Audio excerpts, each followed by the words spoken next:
Me, Shannon B.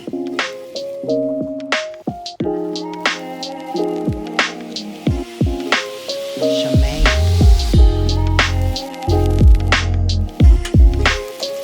Mr. Everything.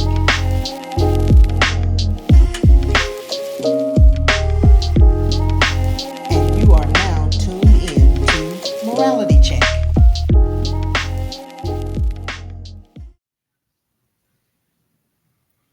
What's up? What's up? Good evening, ladies and gentlemen. This is Morality Check. My name is Mr. Everything, and assisting me today is Miss Shannon B. What up, Miss Shannon B? Hey, hey, hey. And we're right on top. All right. And we got my man, my main man, my man Shemaine. What's going on, Shemaine?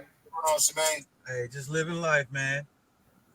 All right. And today is Morality Check. And we're about to check somebody's morals with today's topic. Don't bite the hand that feeds you. Oh, man. I know we heard it so many times growing up. We're not going to tell our ages. We're not going to do that. No, we're not going to do that. they see it. They see it. That's all they need to know, right? That's all they need to know. But don't bite the hand that feeds you. Ladies and gentlemen, what does that mean to you? I mean, we've heard it everywhere from business standpoints to personal. So we're going to get this jumping off. Miss Shannon B., how you feeling today, mama? I'm hanging in there. Can't complain. Hanging in there. We got to beat somebody up today? No, but I almost cussed out a scammer that showed up in my inbox on Facebook. I'm like, I ain't got time today. All right. So don't bite the hand that feeds you. How do you feel? I feel there's a whole lot of truth in that. For me, it's always about somebody had to help you. Somebody had, whether it was a parent, whether it was a friend, whether it was a business partner, just whoever. I mean, if somebody's willing to, you know, break bread with you, give you information, give you knowledge or whatever. And my thing is that it's all about paying it forward. So somebody's willing to pay it forward, bless you with nothing. They don't want anything in return. Then my thing is you always, you should pay homage to that person. You shouldn't feel like you owe them, but you should always have the utmost respect for them and be willing to, reciprocate if the shoe was on the other foot. Absolutely. I totally agree. Mr. Shemaine, how you feel, brother?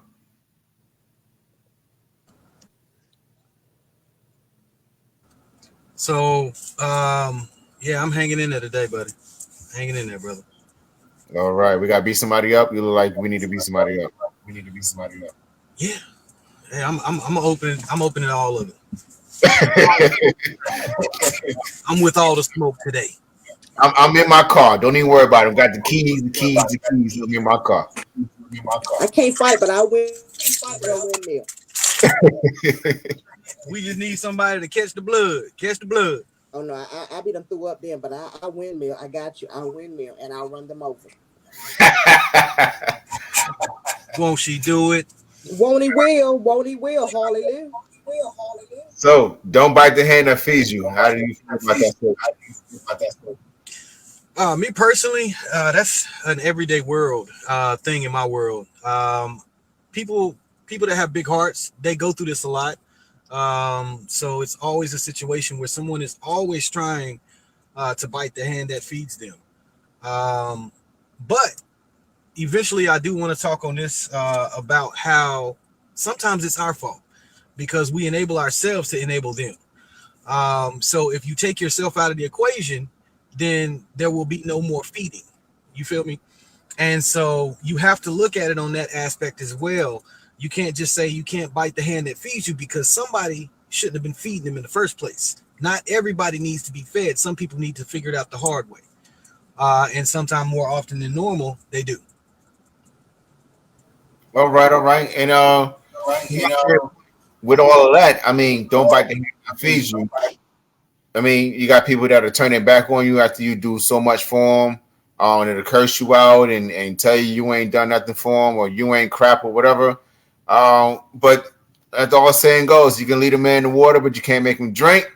And I'd rather you can feed a man. How's it go? You can feed a man for a day but if you teach him how to fish, he can eat for a lifetime.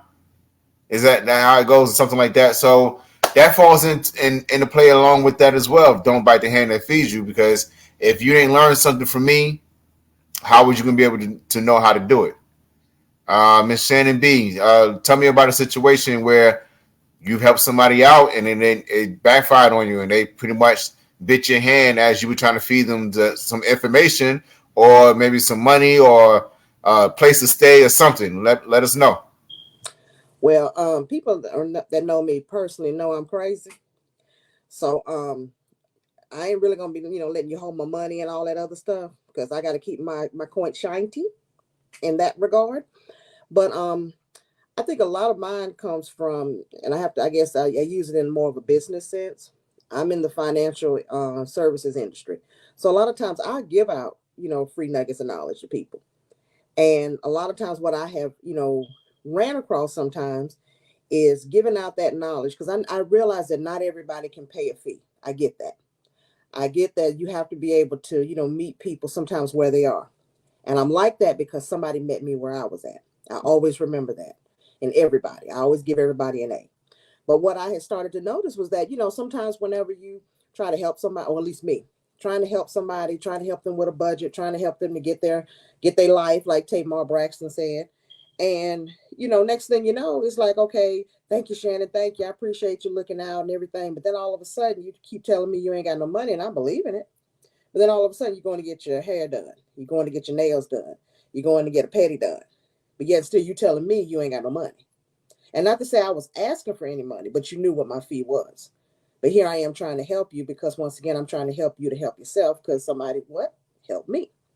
But once I started realizing that, I was like, oh no, boo-boo, we ain't doing this no more. And so then they was like, oh, so you're not going to help me? Hell no, I'm not getting ready to help you. I'm not going to do that. I'm like, no. So then all of a sudden I was the bad guy. All of a sudden I'm bitch this and all this. Now I'm like, you know what? First of all, if you want to call me a bitch, I'll be a bitch. Just make sure you put a capital B on it, okay? Because I'm a pronoun. I'm very important. Remember that. And, and then after that, I just told him, I said, so next time you want to, try to go and, try to say you think you're going to get over on somebody, call 1-800-WHITE MAN. Let me know how that work out with you when you go over there on that side. Because I guarantee you they're going to cuss you out, call you something, and probably try to, go and get you arrested if they feel like you done came over there trying to get over. So that is where I had to learn, in a sense, like I still give back, don't get me wrong, but I use my own discernment. And, my thing is, I'm like, okay, I can tell that this person, or I'd be like, you know what, I turn into, I turn to Sky Daddy, AKA God. I call God Sky Daddy. I'd be like, Sky Daddy, if this is somebody you want me to help, give me a sign. And when I feel like I got that sign, then that's the person I help. So I'm never going to say I won't help you, but I just use better judgment whenever I am willing to help, especially whenever somebody look like me. Because like I tell them, I said, look here, honey, you can go out here and, say that you want to change all day long, but excuse my French, but if you still sitting out here on nigga shit and you buying weed, liquor, and you doing the weekend turn up, but then come Monday morning, you telling me or telling everybody else you broke, I'm sorry, boo-boo. You're going to have to figure that shit out on your own because ain't nobody got time for what? That. Absolutely, absolutely. Now, Shemaine, you touched on something that's really profound in this topic.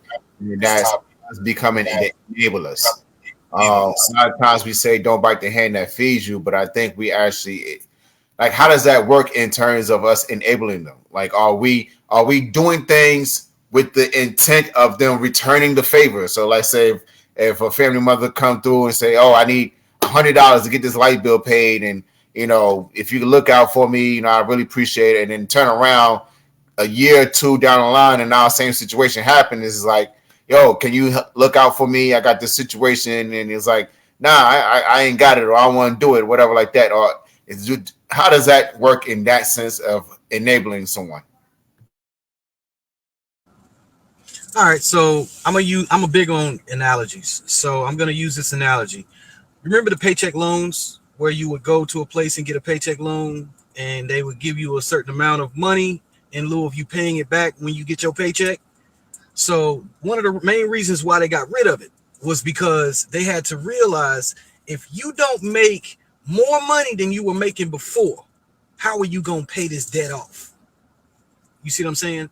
So one of the things that I realized when it comes down to people and help People confuse help with almost anything in this world nowadays.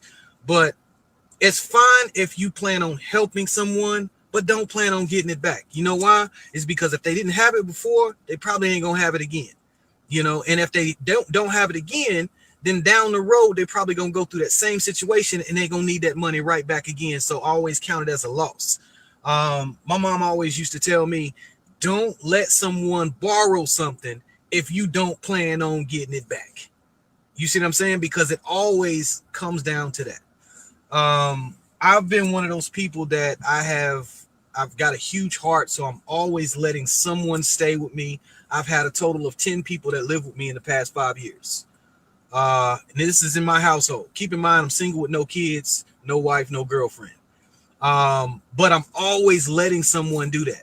But what happens is the moment you turn your back on that person, you become the tyrant. And that's something that I learned. So back to the enabling thing, I have to realize that I've got to take my help back and sometimes say, you know what? No, I can't help you with that. You know, I can give you free information on how to get it, but I can't help you with that. And I'm sorry, sometimes we all need help. But at the same time, that's a certain situation where you have to revoke your help, card. All right. And I'm actually looking up some things on Google. And wow, don't bite the hand that feeds you kind of has some references. And one of the references I think Miss Shannon B will agree with. Don't mistake my kindness for weakness. I'll choke you with the same hand I fed you with. Miss Shannon B, did you put that up there? Is that one of your quotes, Ma? It's not, but I'll show enough snatch it. So will. Let's see. So don't bite the hand that feeds you, meaning don't be ungrateful to the person who has helped you in some way. Don't excuse me. Don't bite the hand that feeds you. Your parents may not be perfect, but without them, you wouldn't have gotten this far in life. Now, Miss Shannon B, I think you and I, Shemaine, do you have kids? No kids. All right. So Miss Shannon B, we're the only ones that have kids. How old is your oldest? Youngest? Oh, I only have one. He's 20. 20. So tell us a situation where you've done something or you've taught your son something, and when it came down to, I guess, credit or just saying thank you, you felt slighted, you felt left out about it. Trying to think here. Trying to think if there's ever really been one of those times. I think, well, I guess my son used to play football, and whenever he played it from like the time he was 11 all the way up until the time he's 20 to 19. So he gave it about 8 years, run in it or whatever. And I'm not a football person at all. Okay. So I think sometimes, and maybe it might have been a little, I don't know, maybe a little jealousy thing. I don't know. But now my husband, he's an ex-football player.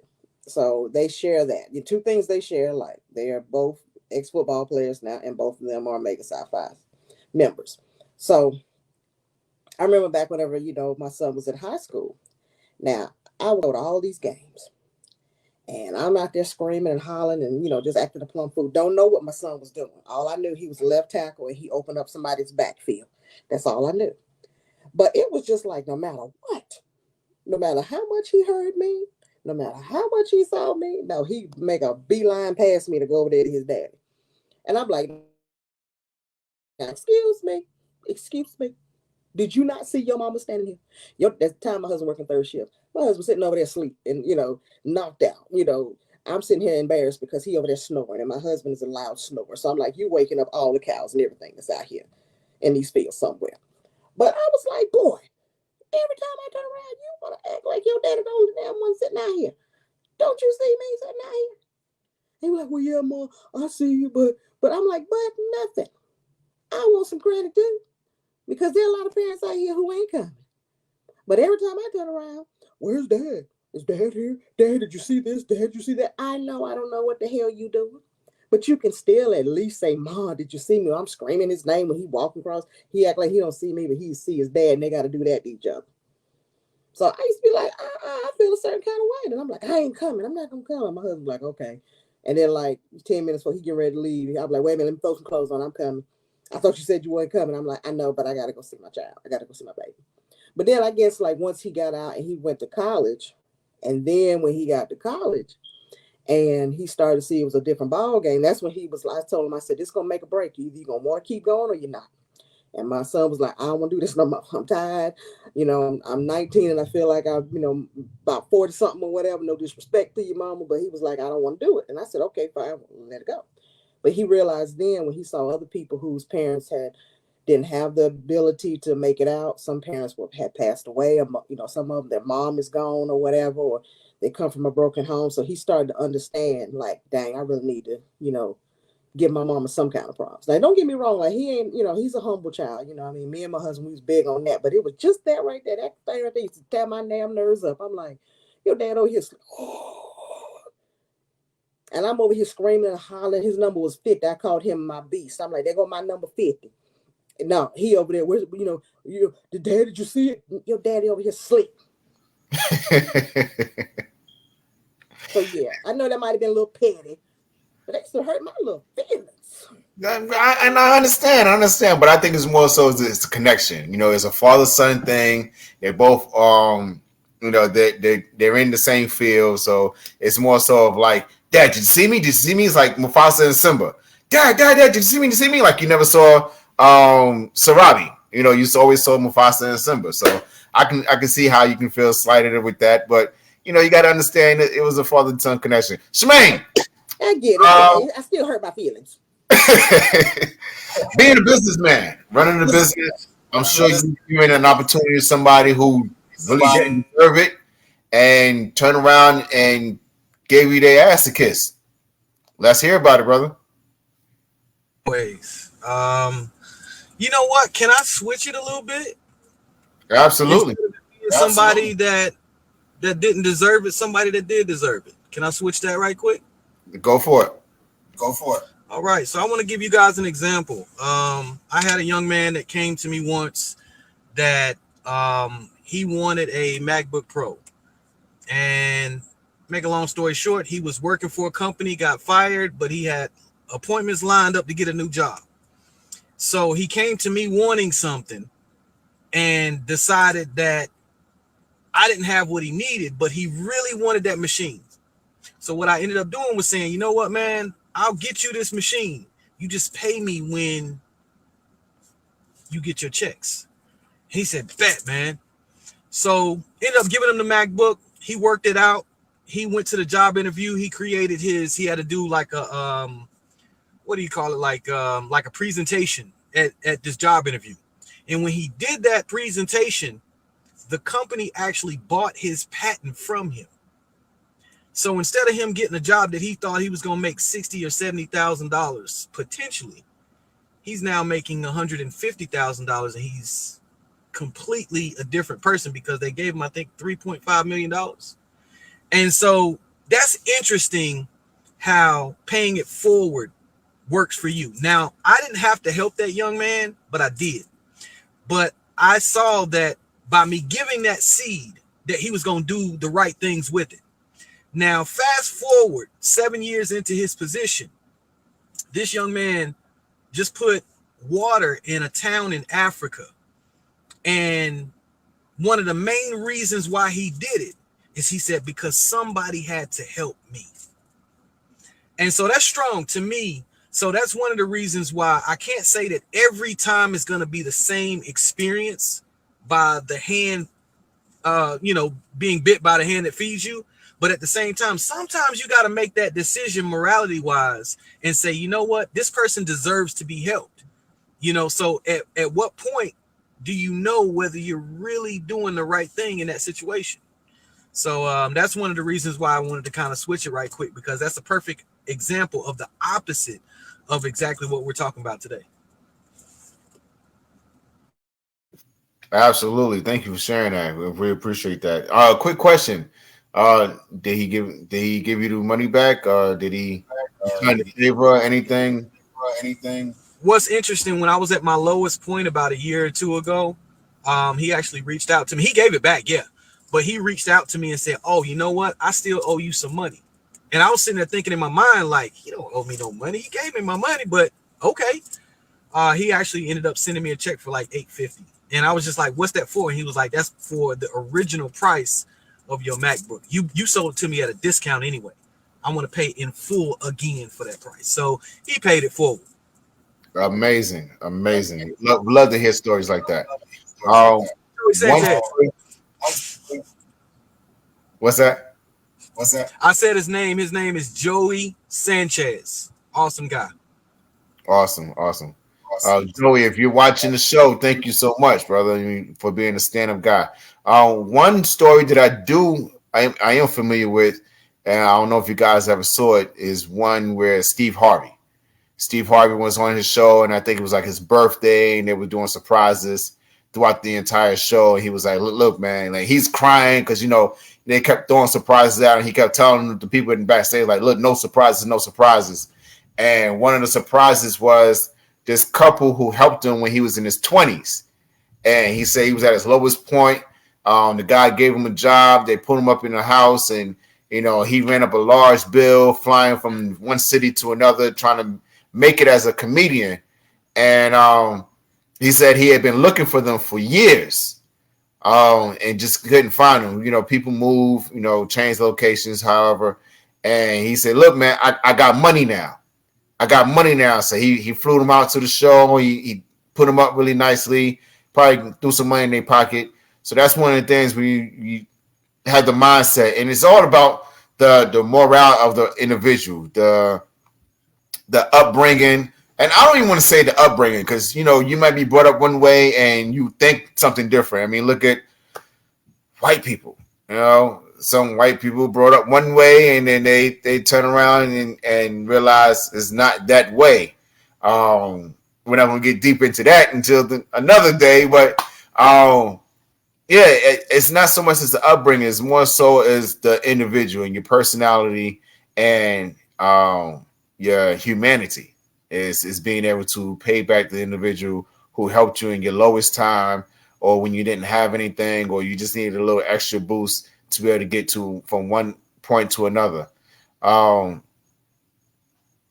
So with that being said, how do we stop from getting our hands bit?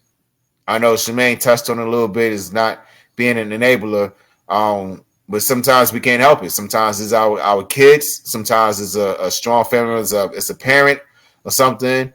How do we stop from getting our hands bit? How do we teach someone to not treat us in the opposite of the way that we treated them? Shemaine, I'm gonna let you go ahead and jump on first because you're biting at the hand to ready to respond to that, brother. Yeah, man. For me, what helped me is taking myself out of that equation. It really helps because once you take yourself out of the equation, you stop becoming that person that everybody goes to. For years, everyone used to go to me in specific for, I have no reason why. Men, females, it has no idea. Old people, family members, everyone would come to me as if I can help you. And it's because it's kind of like the stories that we're told. Oh, well, see, help this person. He helped this person. And I'm sitting there thinking, I ain't got it to give. Why are y'all coming to me? But I'll tell you this. You have to take yourself out of the equation when it comes down to so much access to you. I think that we give too much access to, especially these days, a lot of people are so into showing their finances, showing their lifestyle, showing that they actually have it. And what happens is people see that. And they think whenever they're going through whatever they're going through, this person might be on top, so they can help me. So you have to definitely start thinking about what you're doing moving forward. Second, what I would say is I had to get to the point where I understood how to say no. That is the hardest thing to do when you have a large heart. When you have a huge heart, no is almost the hardest thing. And it seems so simple and so adolescent, but when someone is telling you and pouring their heart out to you, it's almost second nature to say yes. But at some point, you've got to say, even though I got it, no. I can, once again, I can give you the tools and the information of how to get it, but I can't give it to you. Because once again, if I give it to you, you won't value it. It's kind of like when your parents, perfect example, my father I wanted a car when I was a child.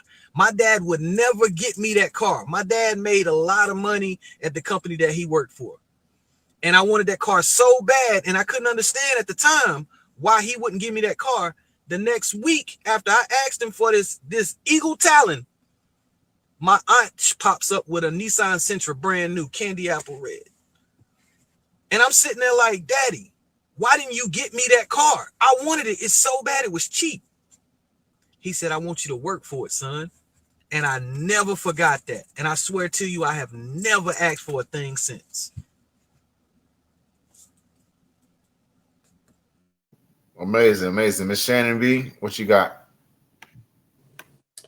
Well, I think for me, I guess how I am, I always say no is a complete sentence. I don't have a problem at all saying it to anybody. I'll even give you a hell to the no, no, no. You know, what was that song? Hell to the no, no, no. I'll say that to anybody at any given time. And the reason I'm like that is because as I've gone through life, I realized that one thing you can never get back is time. You can get back money, you know, but my time, I cannot get my time back. It's kind of like, you know, excuse me, if you spill milk, you can't go back and pick up spilled milk. So one thing I've learned is this: if you burnt me one time, you ain't never going to be able to do it again. I will forgive you, but I'm not going to forget. And so what I do is like, okay, I have my little, you know, I remember how when we was in school, you do something and all of a sudden somebody put your name on the board. And then if you had did something, you did something else, they put a check, and then that next check. And then after that, you're going on to the office. You're not even getting ready to get another check. Once I put your name on that board, that's it. I'm not helping you out with anything else. It's just not getting ready to happen. Because once again, if you mess with my time one time, you're willing to do it again. So for me, I use my discernment. If I still, you know, if I say, you know, once again, Sky Daddy say, go help that person, I will.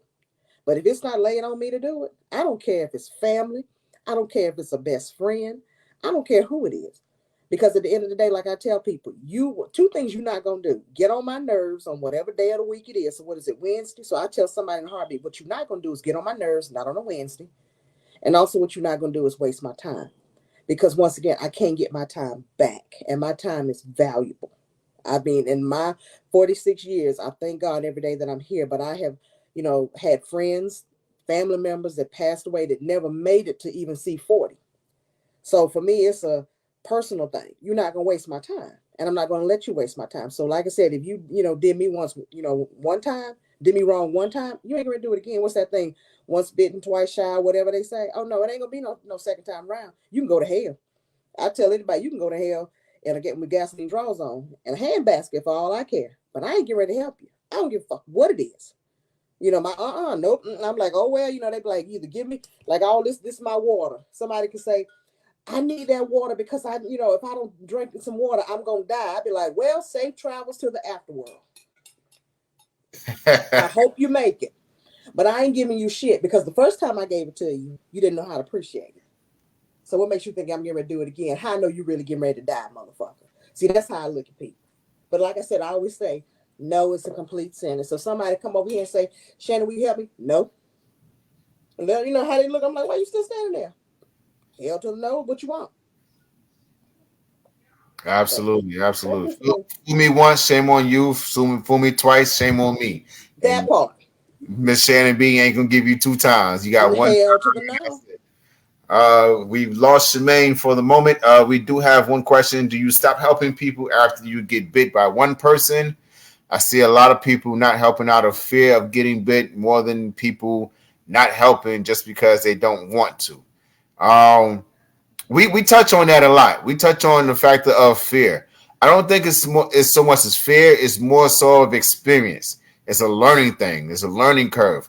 We learn that the more we help people out and we don't get anything back, we're enabling them, like Shemaine spoke of. We're becoming that fall person, that person where we got to carry the world and the sun and the moon, and they look at you as like, can you pick up that star as well? Like, no, I can't do all that. Well, you said you could, and then You know, one of the hardest things about having my name Mr. Everything is that I had to be able to do everything.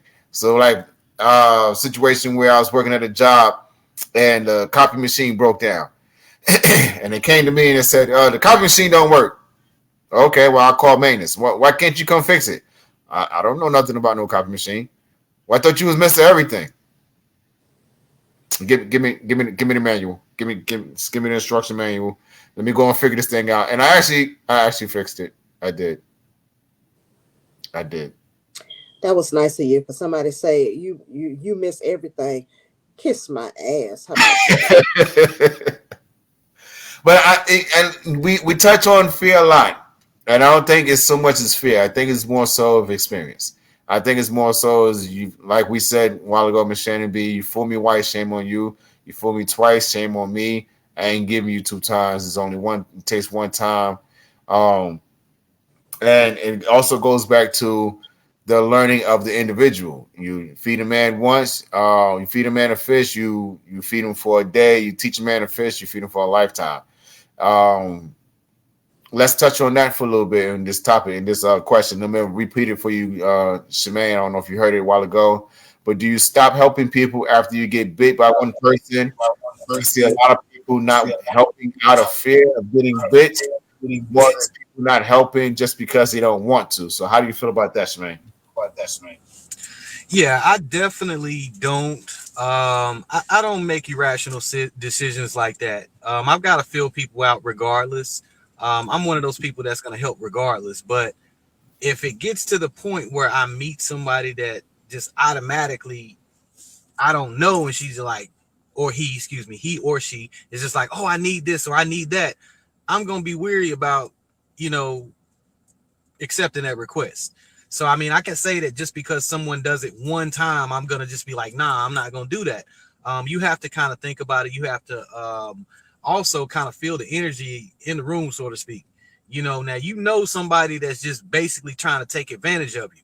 I think that's a big, important thing as well. If somebody is trying to take advantage of you, you have to be ready for that kind of thing. So you have to kind of be on your P's and Q's no matter what.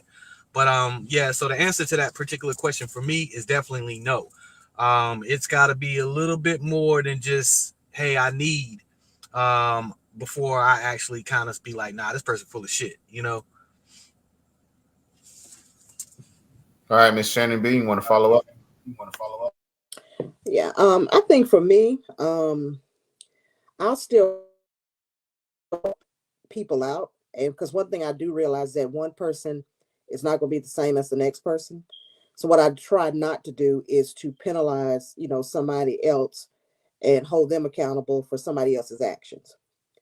So it's like I said before, if I help one person and it don't work out, and I'm just like, you know what, I'm going to hold that person accountable. But for the next person, once again, what I say, discernment from Sky Daddy. If Sky Daddy say go ahead and help him, I will. And and I do it without wanting anything in return, for it. But me personally, like I said, I'm not going to, have that fear of everybody's, out to get me or everybody's trying to take advantage. You got bad apples all over the place. So I don't let, like the saying says, I don't let one bad apple, ruin the bunch or whatever. So that's how I am. I'll still help, or whatever, or try to help the next person. But like I said, once again, you start biting my hand, you got to go to hell. That's that. At that point, that's when it's go to hell. Do not collect $200. Do not pass go straight to hell. Absolutely, I understand that.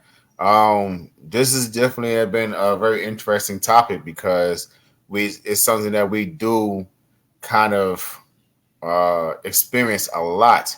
And there are people who are ultimate opportunists. They've got this thing to a science where they can talk to you and make you feel like they need something and make you want to give it to them without even asking for it. Con artists or carnies or whatever you want to call them. But I say ultimate opportunists, people who do know how to speak things into existence and make you feel so sorry for them or make you feel like you are, like Miss Shannon B says, Sky Daddy's giving you a sign through them saying, okay, I need you to help this person by the way they're speaking. There's some people that have figured out that science and being able to get what they need instead of get what they want instead of what they need. We got another question. Do you feel that everyone learns their lesson the first time? Is there time for growth after making a mistake? Not a lot of people learn their lessons the first time. It takes some time for us to have some scars, some battle wounds, for us to realize, like, listen, I don't need to be doing this. And like Miss Shannon B always goes back to Sky Daddy. After a while, he's gonna let us know. He'll let us keep putting our hand in that fire until we realize it's hot. And then when we realize it's hot and our hands are burnt up, that's when we start realizing, all right, I don't need to keep doing this. Miss Shannon B, you want to follow up with that? My thing is this. Do I feel like people can grow? People can learn? Absolutely. But at the same time, I'm just not going to be around to be the one to witness it. So it's like, okay, hope you get it together. Hope you've gotten it together. But once again, you bit me one time. Ain't getting ready to happen. Like I said, once again, I'll forgive you.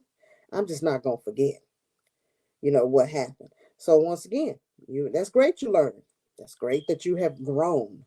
But now you take that attitude and you go someplace else and learn from what happened over here and don't do it again. But once again, you're not going to sit over here and get me twice. Hell no. Like, I am not Sammy Sausage Head at all. So no, you can't do that. And to kind of follow what you was talking about, people that like to do all of that stuff, I always call them, them head fuckers. They like to do a head fuckery. But the whole thing is that it's like, but whenever you can meet somebody or match that energy and they can tell that you can do that, most of the time, that's whenever they'll go ahead and calm that down. So that's why I say, you want to come over here with it? I'm like, come on, I'm an only child. All we've ever had is just nothing but time and opportunity. So we got a lot of time to think. We have imaginary friends. We have all kind of what if scenarios. We have maybe sometimes 3, 4, 5 people in our room that can't nobody see but us. But at the end of the day, you know what? Whenever we feel like somebody coming along with that head fuckery, because we didn't have time by ourselves to really, watch and observe. Yeah, I mean, I'm gonna call you out on like, oh no, you can't head fuck me over here now, baby. See, you trying it, but you were the player. But you got to realize I'm the coach. You might be the player, but Miss Shannon B is the coach. Shemaine, you want to follow up with that?